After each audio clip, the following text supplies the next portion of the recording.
Welcome to this session on process design with respect to flow. Now, in our previous session, we have learned about three important determinants of process characteristics in operations. This is in continuation to that. So we have already covered about after the total three of volume, variety, and flow. We have already covered about the aspects related to volume and variety of products in a production unit. In this session, we will be discussing about flow perspective. Now, there will be three main learning objectives. First one will be to learn about the flow, which is an important determinant of process characteristics in operations, and then we'll learn about the different types of processes and operation systems, and we'll also learn about a concept of process product metrics. Now, just to quickly recap, there are three main factors which influence the process choices, and they are volume, variety, and flow. We have already covered in our earlier presentation aspects related to volume and variety, and in this particular session we will be talking in detail about the flow aspect. So in case you have not gone through the previous presentation, I would advise you to just refer to the same to get a better understanding with respect to volume and variety aspect. Now, when we talk about the flow, then irrespective of the nature of activities involved, all manufacturing systems require certain type of input materials, that is raw material, and it is with the raw material that the manufacturing process begins. The materials undergo a conversion process in order to be transformed into the finished good, which is then supplied to the customer or moved over for sales. Now, flow indicates the nature and intensity of this phenomena and provides an understanding of how the components and materials in an operations unit get transformed from the raw material stage to the finished good stage. Now, knowledge of flow provides very important vital clues to an operations manager about production planning and control issues that need to be considered or addressed in an operations unit. And it will also provide useful information about the complexities of operations management in the production unit. So when we talk about flow, then we have classified the operating systems on the basis of flow into three major types. The first one is the continuous, second one is the intermittent, and the third one is the jumbled flow system. Now let us talk about in detail about the first, which was the continuous flow system. So a continuous flow system is characterized by a streamlined flow of materials or products in the operating system.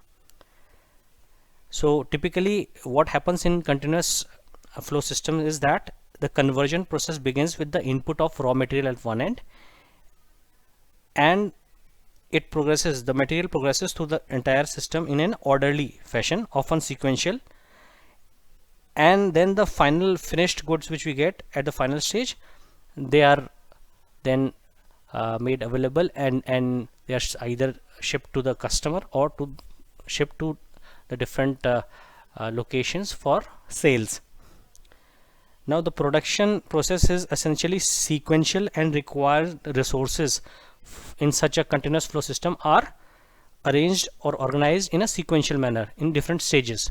So raw material comes in at the first work center or machine, it gets processed, then it gets processed the second one, and so on and so forth until it gets processed in the final work center or machine, and then we get the final finished product.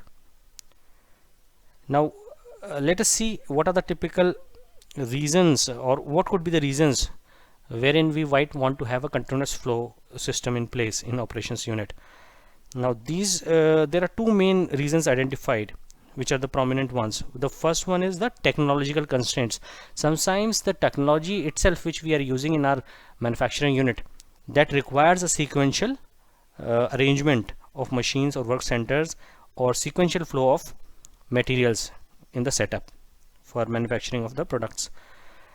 Now, and then second is the concept of or the aspect of high volume of activity. So in case there is a very high volume of production, then also for standardizing the processes and getting maximum efficiency, that is maximum output at minimum price, and volume production, we often require that the machine be arranged in a sequential manner or different stages. Let us take an example of chemical processing industries, which are involved in the manufacture of petrochemicals, steel, pharmaceuticals, cement and glass. The reason for a continuous flow in these industries is the technological constraint. So if we talk about a glass industry, for example, then flow glass is manufactured like there is a long line, manufacturing line.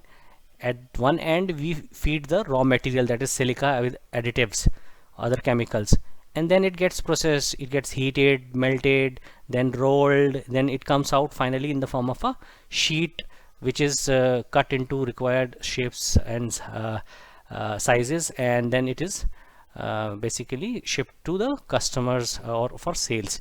So it is a sequential operations. Once the process has begun, we have entered the raw material, we cannot stop the system. It is like a flowing water in a river.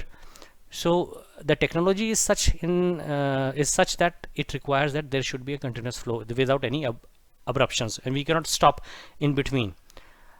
Now there is a distinction made between such kind of process industries and some discrete manufacturing industries also, which also have a continuous flow kind of system.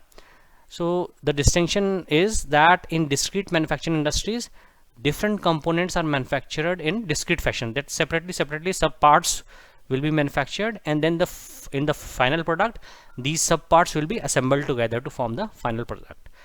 Now whereas in these processing industries like cement, pharmaceutical, steel, petrochemicals, what happens is that once you have fed the items or raw materials into the system at one end at the beginning of the process, then it is not possible to stop the system. As I already mentioned, then the final product will come out. It is like a flowing river. So these aspects we have to keep into consideration when we talk about a continuous flow system. Now process, let us take an example of process industry, which is paper manufacturing.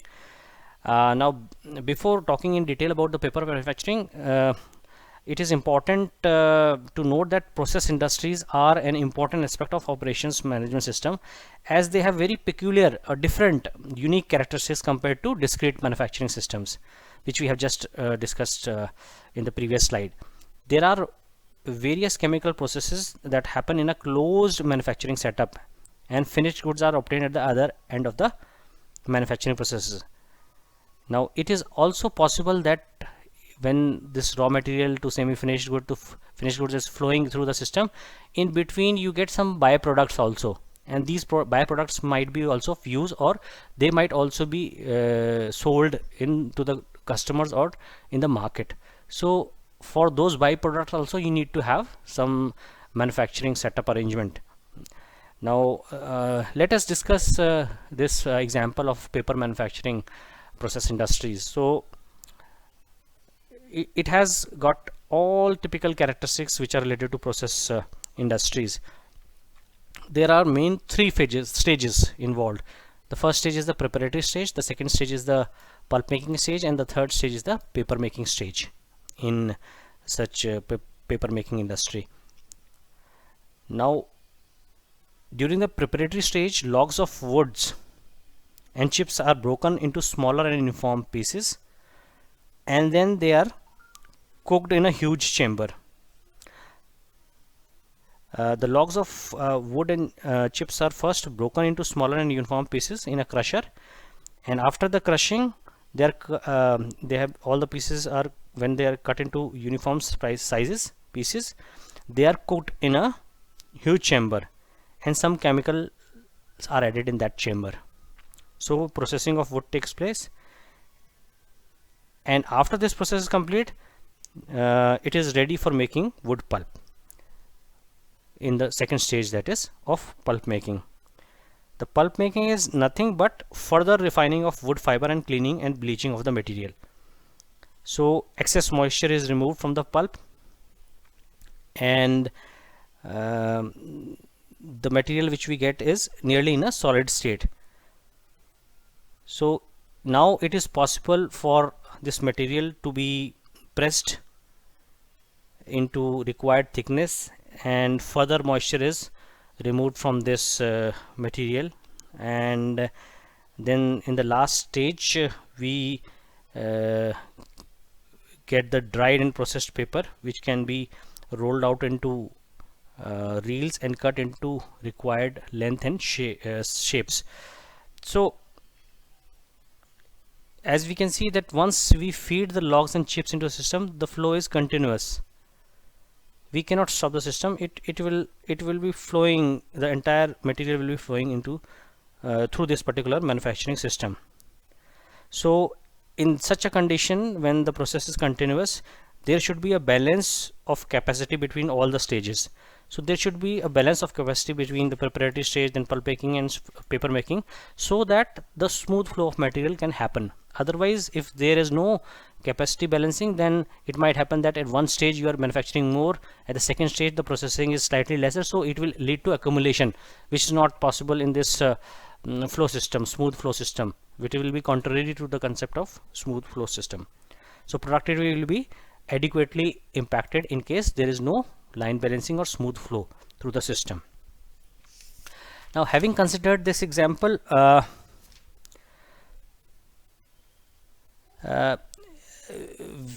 we also can consider one important aspect, that due to the continuous and closed loop nature of the entire manufacturing process in such process industries, they have very little work in progress inventory.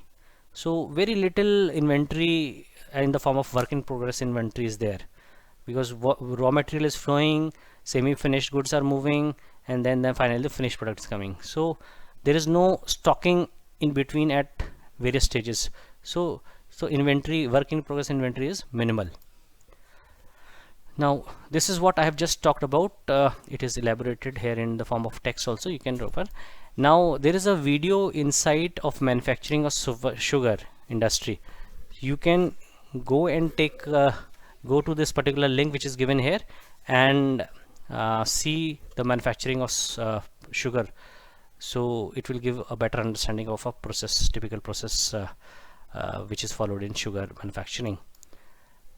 Now as we discussed in the beginning, when we talk about continuous flow system, so there are the process industries, and there is another category under it which is called the discrete manufacturing, mass production in discrete manufacturing industries.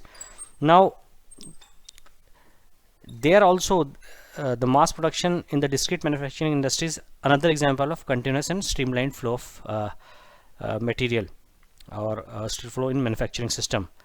So it is possible again in this case also to organize the entire manufacturing setup in the form of different lines, product lines, and they are also known as product layout structures. So typically automobile industries or two-wheeler manufacturers, manufacturer of electrical components such as switches, healthcare products, or disposable syringes, they are typical examples where higher volume production is desired, and they have a smooth flow of continuous flow of material. They are examples of continuous flow systems. So this is a diagrammatic representation of a mass production system in case of discrete. So you may have different variants of products. So product A, B, C. Now there are some pre-manufacturing activities which are common, so they are done. Then thereafter, for different products, there are a sequence of operations happening at different departments. So typically a product might require machining, fabrication, assembly, and testing. So all these operations will be performed in different blocks or departments, and within each department also there might be a sequence of operations which is performed. So for example, in case of a machining, say setup, a product A requiring machine setups, then machining is done in different machine in a sequential manner. So a product raw material enters first machine does some processing, the second machine does some processing, then the third, and so on so forth till we get the final output. Similarly, for product P, we might have an arrangement of a system wherein these operations or activities are performed on product with respect to product B, and then similarly with respect to product C also. So with this also we have an important consideration about capacity balancing across the various stages of manufacturing, so that our productivity is maximized and throughput is maximized. Line stoppages are to be avoided, or breakdowns are to be avoided, or if there is no rhythm or synchronization between various activities, then it will lead to accumulation of inventory at some stage, or it will lead to non-smooth flow of materials, and it will reduce to reduction in productivity in such a case. So balancing aspect, capacity balancing across various stages is very important in such an arrangement of mass production system. Now, having covered the continuous flow system in the form of process industries and in the form of mass production systems, discrete systems, now there is a link given of a video given on YouTube which is related to manufacturing of Benz C class car. So passenger car, you can take a look at this link to get an insight into how manufacturing or car gets assembled, and you develop better understanding how the mass production system works. Now, having talked about it, the second important category with respect to flow classification is that of intermittent flow system. Now, these intermittent flow systems are characterized by mid-volume, mid-variety products and services. So their characteristics is that rather than going for very high volume, they are characterized by mid-volume and mid-variety products and services. Now, because of this variety coming into picture along with volume, it leads to complexities. So we cannot have a very simple sequential flow of material as it happens in continuous production system, mass production systems in these cases. So as the customer preferences usually increases, the need for creating more variety of products also increases, and typically an organization or firm would respond to this requirement of customers demanding variety of products or services. So they will be responding by offering more products or having a wider product line to cater to the choices demanded by these customers.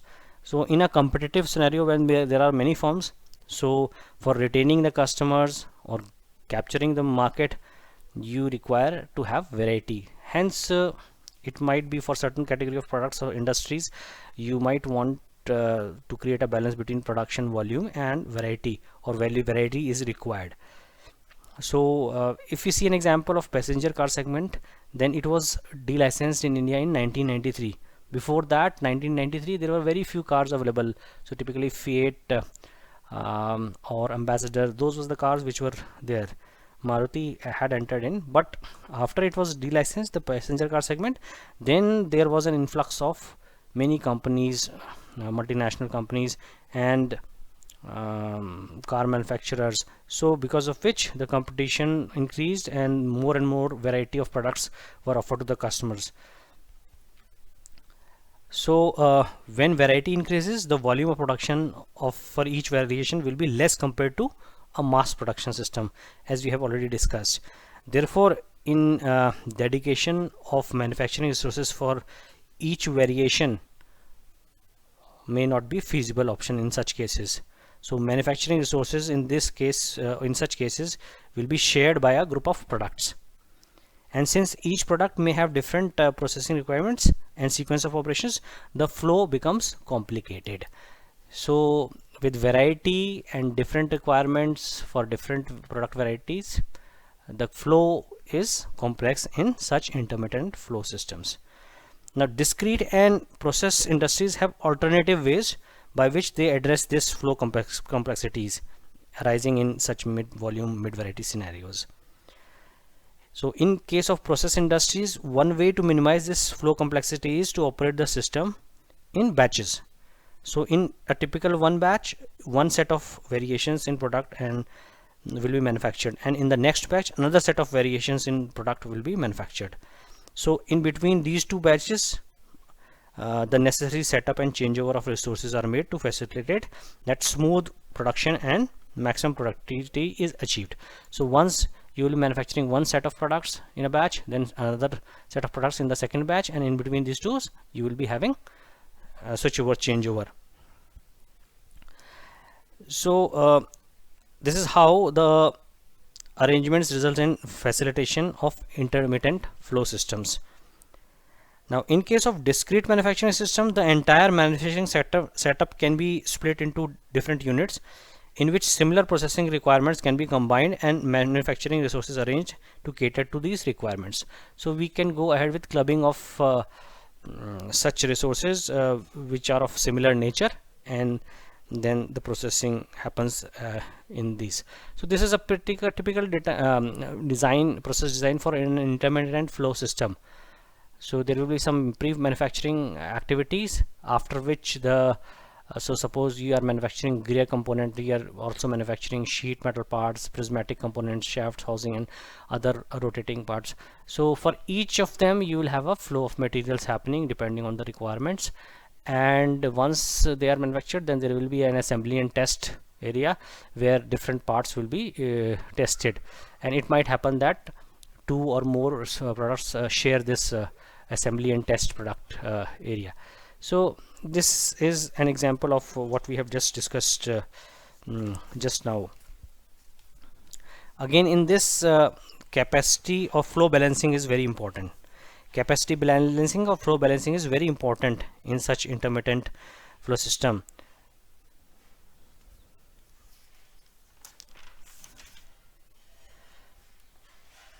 But it is this smooth flow is much more important in mass production or continuous flow systems.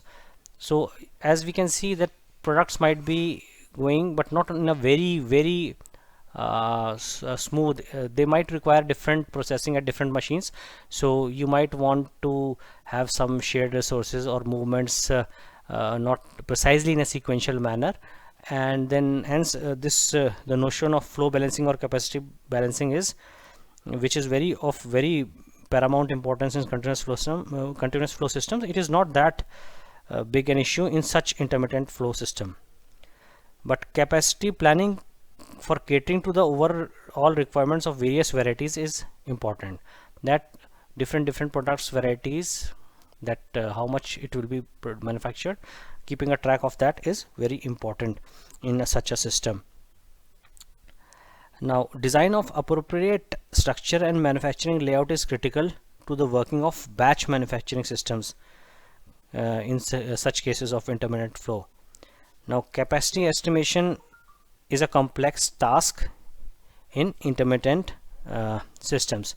So we see that if in case in such intermittent flow systems we go for a bad choice with respect to structure and people issues, then this will lead to complicacy with respect to material and information flows, and this further will make the production planning and control very complex, and this will demand that there should be special mechanisms to bring the system or to bring the system out of chaos or these problems which we are going to face in such a scenario in case we make a bad choice of structure of the layout of the operations unit, or people issues we don't take care of in time.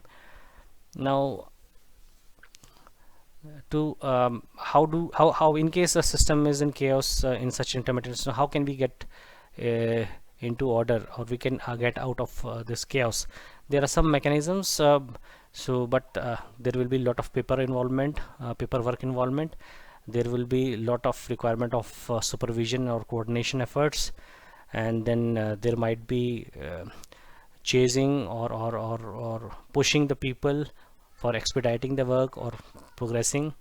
So all these issues combined together will lead to longer times for processing the particular orders, and it will also have a tendency, or it might also lead to developing of unwanted or excess inventory, which eventually will reflect in terms of higher costs of production. Now, after having talked about the continuous flow system and the second intermittent flow systems, now we come to the third major category, that is of a jumbled flow system. Now, what happens in a jumbled flow system? In this systems, customer orders are typically for one of items, and organizations cannot benefit from any batching or repetitive manufacturing practices that continuous flow system and intermittent flow systems do. So contrary to the smooth flow concept which is practiced in continuous flow, or in intermittent flow batch system which is followed, they have a totally different kind of requirements. So typical projects organizations are an example of this, where some highly customized product or service will be desired by customers, and there will be very few orders. So we can take an example of say some turbines, electricity generating turbines being manufactured by Bharat Heavy Electrical Limited, or even some infrastructure projects being undertaken by Larsen and Toubro. So each it won't happen that there are several thousands and lakhs of same projects of same kind, same size, which L&T will be undertaking. In fact, each project such as a highway building or bridge building will be unique in itself, and there will be very few projects which at a time will be going on in such an organization. So depending on the uniqueness, each product or each, like for example, if we talk about construction of bridge, then each bridge project is of unique length depending on the soil where the foundation of bridge is laid. They will have some unique requirements, so length, width of the bridge, then what kind of material will be used, all those factors come into picture, and a customized sort of solution is extended in the form of bridge for each bridge. So uniqueness exists, that no two bridges are of the same kind, or it won't be that several thousands and lakhs of bridges are built of exactly the same type, same kind, same material. So such systems are examples where jumbled flow happens. Now if we try to see it diagrammatically, then say suppose we are having 3 projects or 3 jobs, 1, 2 and 3. They are denoted by different lines. So job 1 is denoted by a dotted blue line, job 2 by a red colored dotted line, and job 3 by a solid black line. So once the jobs enter or the projects enter, then they will be flowing through different machines in a very random or different order. It won't be a sequential flow through these machines, because depending on the requirements, because each product is unique or each job is unique, so it might involve processing at different work centers or machines. So like for example, job 1, it enters through machine from here, gets processed on machine 1, then goes to machine 4, then goes to machine 2 for processing, thereafter it is processed by machine 5, and finally by machine 6, and then comes out as a final one. So its flow is zigzags through. So this is a typical example of jumbled flow system. So in such cases, what we have that we have complex issues in capacity management associated with such systems, because it is a jumbled flow, so that brings in complexity. So it might happen that you have to repeatedly set up the processes for different kind of unique requirements of different jobs or different projects. So this leads to considerable loss of time, and then some, because of this jumbled flow, crisscrossing of jobs in the system results in poor visibility, and often you see that there will be problems which will go unnoticed in such a case, because the flow is zigzag, happening haphazardly in a zigzag fashion basically. So one job flow is happening this way, second job flow is happening this way. So because of crisscrossing, lot of complexity gets accumulated in the system, and often whatever problems are there, they go unnoticed, they might go unnoticed. And cost accounting and estimation systems are crucial in such cases of jumbled flow systems, as there is a constant need for to quote for specific customer orders what is the costing, typical cost you need to provide to the customer. So good scheduling practice could minimize the capacity related problems in jumbled flow system. Now there is the concept of just-in-time JIT. So just-in-time system seeks to create a streamlined flow of components and products in a manufacturing system. So JIT concept helps in reducing the development of unnecessary inventory in the manufacturing system. We have tried to summarize all these aspects which we have discussed with respect to flow for the three major kinds of flow systems, that is the continuous system, intermittent, and jumbled flow. So with respect to product characteristic, what is the difference, what typical cases are there? Like for continuous systems, the product will be manufactured in high volume with very low variety, whereas in intermittent system there will be mid volume production of products or services, and there will be mid variety, whereas in jumbled system very high variety and low volume will be there. So different kind of flows according to product characteristics we have classified over here. Similarly, typical examples of production systems where such flows are happening, they are giving. So continuous flow systems are practiced in industries such as process industries, where or mass production systems, and for in intermittent, batch production in process and discrete manufacturing industries are the typical examples of intermittent flow systems. And jumbled flow systems have examples in the form of project organizations, or tool rooms, or general purpose fabricators.